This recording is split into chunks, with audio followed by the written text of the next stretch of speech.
Hey, ladies, hey, I just want to let you know I did not have a topic this week. Not because I didn't want to get on here, not that I didn't want to talk to you. It was just that I did not have a topic. And that kind of sort of bothered me because when I get on this mic, I always want to bring you some value. I just don't want to talk. I want you to get something that you can use that's going to allow you to. I just want to bring value to you. Let me say that. And what I came up with was what happens when our voices get disrupted. When I think about came up with this topic, it was because of the conversations I had a lot this week. And I call all of those moments DisrupTiFs. Yeah, DisrupTiFs. What I noticed is when we get disrupted, it could be when we're in a room and we don't fully show up as ourselves. We are walking in and we're checking out to make sure that the right people are in the room or that they're going to be received, or you checking your clothes not because they don't fit right, because you want to fit in with everyone else. That's a disruption. That DisrupTiF disrupts how you think and how you fully show up in a room. That makes you think. That moment will have you second guess if you belong there. That moment when someone interrupts you, when you're having a conversation, when you're giving your points of view, well, if it's in a meeting, if it's in just a everyday conversation, that disruptive to your flow could shut you down. And so you just fall back with a shrug of the shoulders and or with, well, maybe what I was saying wasn't that important when it actually was, because anything and everything that you say is important some way, somehow, because you bring value. You are qualified and everything that you do brings value, not because someone said so, but because you know it. But the disruptions make you fall back and second guess yourself. If someone's tone is louder than yours, or if someone says your tone is too much, you try to fold yourself back to be what they need. That's a disruptive. The energy shifts in the room. Why is your energy shifting? Because the room isn't accepting you. Disruptive. Your body feels uneasy. You start to have anxiety. That's a disruptive. When you're sitting in the room and now you're patting your toe or you're fidgeting with your fingers, having your head down instead of holding it high. That's a disruption, which is a DisrupTiF to your day. Disruptives don't just happen though at work. They happen all day in real life, everyday single life. And most of the time, we don't realize it. I was on my way to get my nails done and I was feeling good. Music on, my energy was high. I set my day that way by having and set my intentions that I was going to have a good day. It was going to be fun. I was going to embrace whatever came. But then, between the voice notes, the text messages, the phone calls, everyone else's problems, everyone else's energy. And I was absorbing that because I stayed in it. I did. I chose to stay in it. By the time I got to my appointment, I was drained. And my nail tech looked at me and said, "Your energy is off today." Because I move in a certain energy purposely. Because again, I set my intention for my day. And the funny thing is that she noticed it. And I had to agree with her. Yes, it was between the phone calls, the texts, the voice notes, and the traffic. I just felt off. And it wasn't nothing wrong with the day. Nothing wrong. Nothing happened to me. But I allowed a disruptive in. I stayed on the phone receiving messages because I didn't want to be rude. I didn't want to be labeled. I didn't want to come off as inconsiderate. It just made my stomach uneasy. It made me anxious. It made me angry. I felt like I was tight. Everything in my body was all balled up in a knot. And I went from singing happy to just sitting, to just no energy, to no laughing. Yeah, but you know one thing? I had a choice in this. I did, because I didn't have to answer or to stay or to engage. And I did. So I had to stop. I had to breathe. I came back to myself. I came back to the energy that I chose that morning. Coming back to myself was me breathing. I learned some things. Did I tell you I went to this retreat? And just breathing it in itself changes everything, even your orgasms. So learning to breathe allows you to think, allows you to shift. It allows you to smile because you can't move when you're not breathing. That's one thing I did learn too. In order to move and to really enjoy the moments that you're in, you have to breathe through them and allow that energy to run through you. So when I wasn't breathing and I was holding my breath because I was tired of conversation, tired of the notes, tired of everything, and me not speaking up because I didn't want to be rude, or I was thinking if something happened, then what was causing me not to breathe? But I get to breathe. I get to move in my energy. That's disruptive. They don't always come loud. And if you're not paying attention, you will leave yourself all day. Like when you're at work and someone speaks over you and you don't say anything. So you sit there with your stomach in a knot, all balled up, trying to figure out why you're still, why you're not breathing, why aren't you yourself? When someone takes your idea and you don't say anything and you become stiff, you become withdrawn. Or when you're on a job site and you ask for PPE and they ignore you. And if you say anything, you're afraid of the repercussions. So you'd rather sit back and say nothing. Where now you're not breathing, you're holding your breath in hopes of not having to operate the machinery. Those moments where you're building a business, where you're growing into what you want and it's going well and the blessings are rolling in, and now it's time for you to expand and you stop yourself in your tracks. You stop you. Because what if I'm giving up the reins and someone takes something from me? What if they don't do as well as I can? What if my family doesn't get everything that they need? So you start hoarding, holding on to something. That's a disruptive because of control. Control is a disruptive. Why do we feel we have to do that? Why do we feel we have to control it all instead of releasing and allowing and breathing through it? Because when we allow ourselves to breathe through it, release it, so many things come to us. We allow what's for us to come to us. We allow ourselves to be seen and to be heard, even if someone has a thought. This is not a strategy.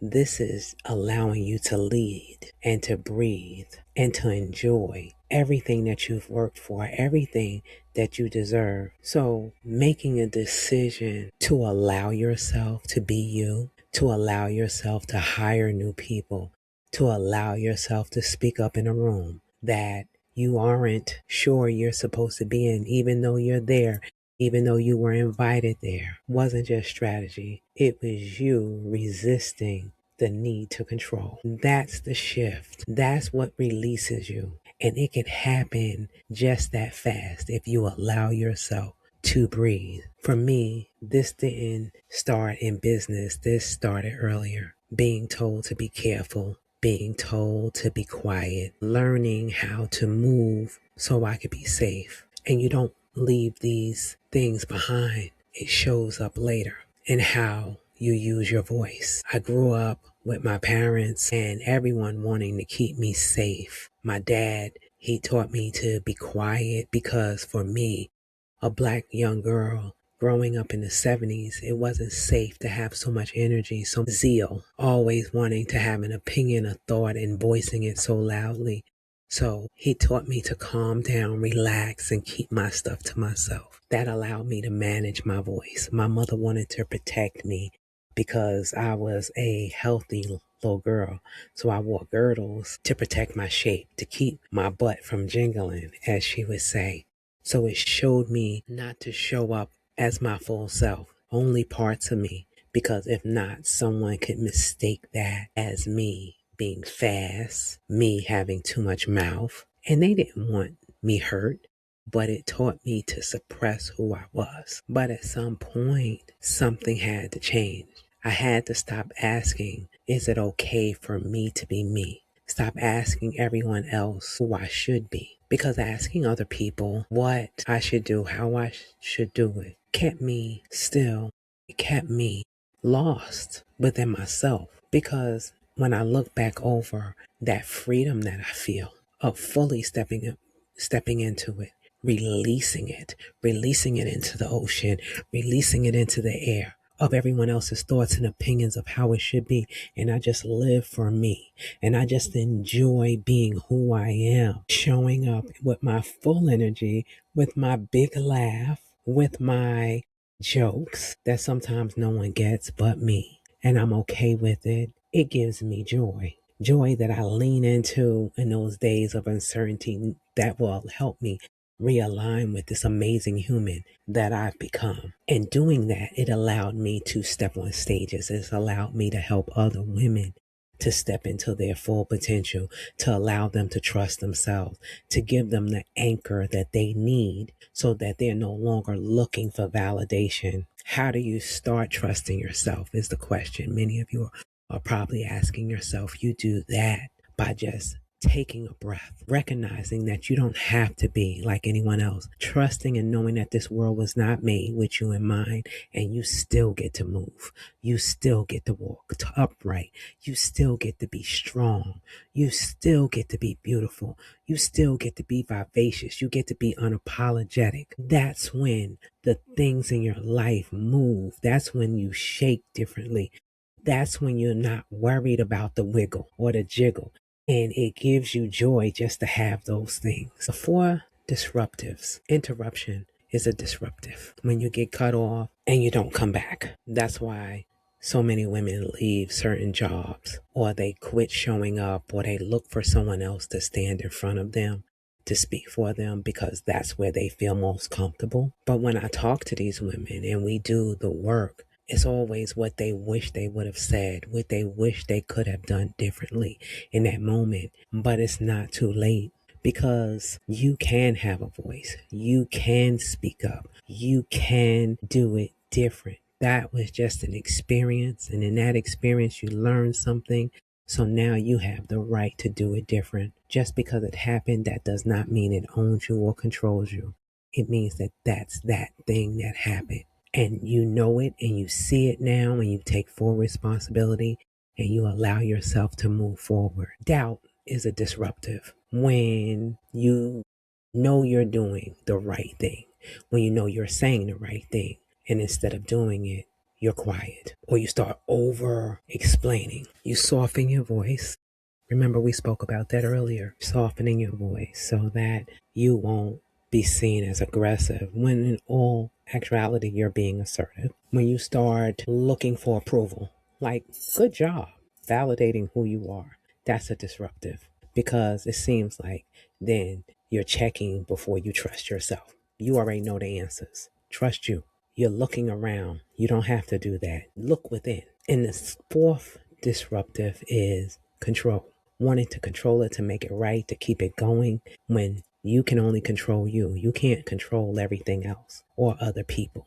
And once you recognize that, you're no longer looking to control everything, and you're trusting that everything that you have and that you do is enough. Why? Because you are qualified with everything that you have ever done, because you have a brag bag with proof of receipts. You release the fear. Every DisrupTiF pulls you away from yourself differently, but the result is the same. You stop using your voice. I'm just going to let that sit with you for a minute. You think about that. Every DisrupTiF has made you quiet, has made you second guess yourself, has taken a piece of your voice and placed it beneath something in the back of. And if you don't recognize that you have the power to stop it, so it doesn't have to continue to repeat, then we need to do some work. We don't want everything around us to control our voice. We were given it to have it, to use it, to show up. And if no one has told you, I tell you today, use your voice. You have the right to do that, to enjoy your life, to take control by breathing and showing up every day. Your brag bag isn't hype. It's what you bring with you when the DisrupTiFs happen and you feel yourself slipping. It reminds you in real time, like, hey, I got this. Hey, Samantha, Brenda, Karen, Lisa, whomever, or wherever your name is, it allows you to say, I got this. Let me check my receipts. It grounds you. It allows you to stand on business. It's that internal lift that you need from you to get you there, where you're not looking for it from your validators, because if no one is there, you're still qualified. You're still quantified.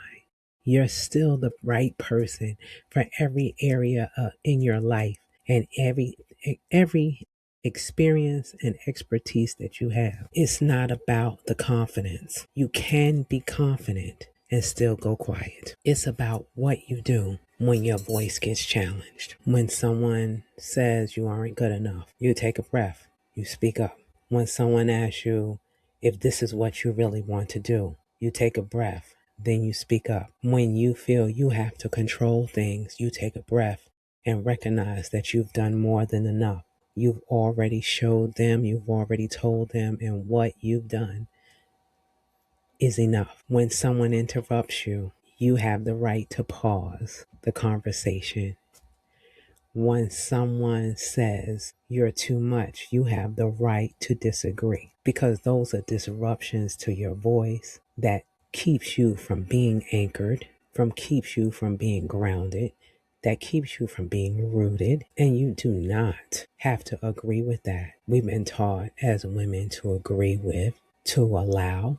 But I tell you today, think back, me having to be quiet, me being told that my body that was given to me by source, how higher power of God, was wrong. It made me resist putting myself out there for the world until I recognized that, hey, I have the God-given right to speak up, to speak out, to breathe, and to adjust and become this human that I am today, where I am not in fear of not being accepted, in fear of being judged, because I am the only one that can judge me. I am the one that matters to me. And that's the same thing for you.